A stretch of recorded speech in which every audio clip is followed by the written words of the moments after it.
सबसे बड़े नेता देश के प्रधानमंत्री अपने स्तर को इतना गिरा चुके हैं।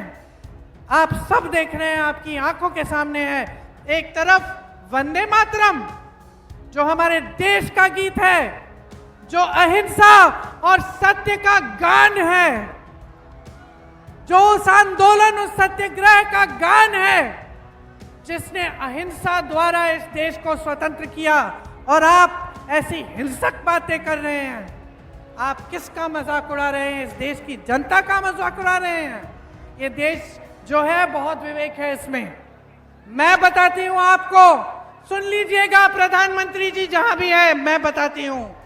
इस देश में इतना विवेक है कि आपको पहचान रही है। आज आप वोट चोरी पर उतर गए हैं।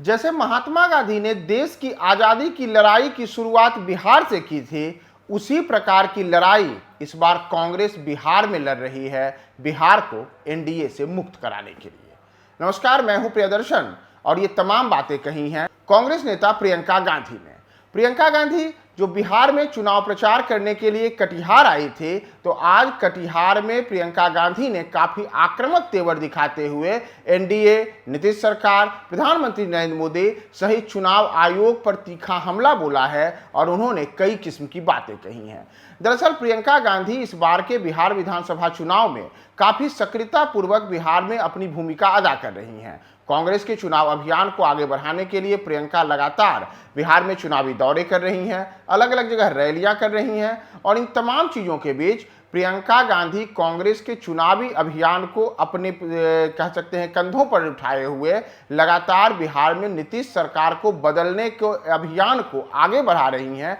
और कई किस्म की अपील कर रही हैं। तो उसी अपील को लेकर के प्रियंका ने जब आज वह बिहार में चुनाव प्रचार करने के लिए आई, तो उनके निशाने पर न केवल नीतीश सरकार और मोदी सरकार बल्कि चुनाव आयोग भी रहा है। तो दरअसल प्रियंका गांधी ने स्पष्ट तौर पे कहा है कि चुनाव आयोग की एक साजिश रही है बिहार में और वह वोट चोरी रही है। उन्होंने अपने भाई राहुल गांधी के उन उदाहरणों को भी बताया है कि कैसे राहुल ने बिहार से लेकर के कर्नाटक और साथ ही साथ हरियाणा के मतदाताओं को किस प्रकार से जीवित मतदाताओं को मृत बताया गया, या फिर कई ऐसी अनियमितताएं उजागर की जिसने बिहार चुनाव आयोग के जो विश्वसनीयता है उस पर प्रश्न चिन्ह खड़ा किया। तो दरअसल प्रियंका गांधी के बिहार में इस बार सक्रिय भूमिका अदा करने से बिहार में कांग्रेस का चुनावी राग और चुनावी रंग सब कुछ बदला बदला नजर आ रहा है। प्रियंका गांधी लगातार बिहार में अलग अलग चुनावी सभाओं को संबोधित कर रही हैं और अपने भाई राहुल गांधी के साथ कंधे से कंधा मिलाकर के कांग्रेस को चुनाव अभियान को काफी वह तीखा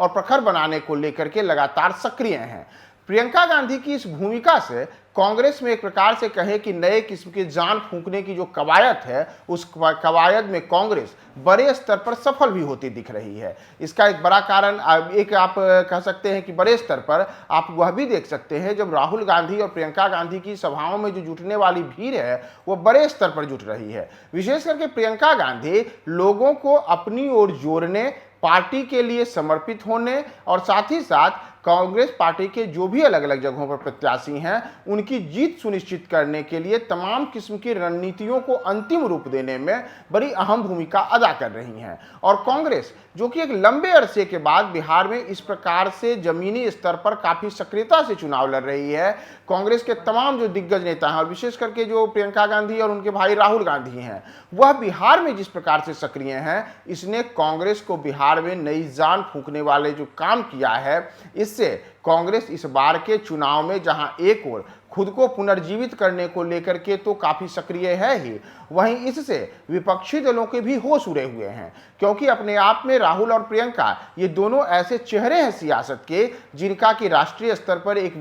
कह सकते हैं कि बृहद पहचान है। और उस पहचान को भुनाने के लिए और अपने कांग्रेस पार्टी के संगठन को सशक्त करते हुए अपने उम्मीदवारों की जीत सुनिश्चित करने के लिए प्रियंका लगातार जिस प्रकार से चुनावी भाषणों में नीतीश कुमार सरकार की नीतियों और साथ ही साथ एनडीए सरकार के ऊपर अलग अलग किस्म के आरोप मर रही हैं, उसका एक व्यापक असर जमीन पर भी देखने को मिल रहा है कि लोगों में वह यह चर्चा करवाने में सफल होती दिख रही हैं कि किन जगहों पर बिहार पिछड़ा और किस कारण से 2005 से लेकर के 2025 तक का जो नीतीश सरकार का 20 साल का शासन तंत्र रहा है, इसमें बिहार किन कारणों से पिछड़ता चला गया। तो प्रियंका की यह सक्रिय भूमिका है और प्रियंका की यह जो व्यापक अपील है, इसका जमीनी स्तर पर किस प्रकार से अब कांग्रेस इसे भुना करके और अपने आप को सफल होने में पूरी तरीके से सफल बनाती है, इसका पता तो 14 नवंबर को चलेगा। लेकिन उसके पहले प्रियंका गांधी का चाहे आज का भाषण हो,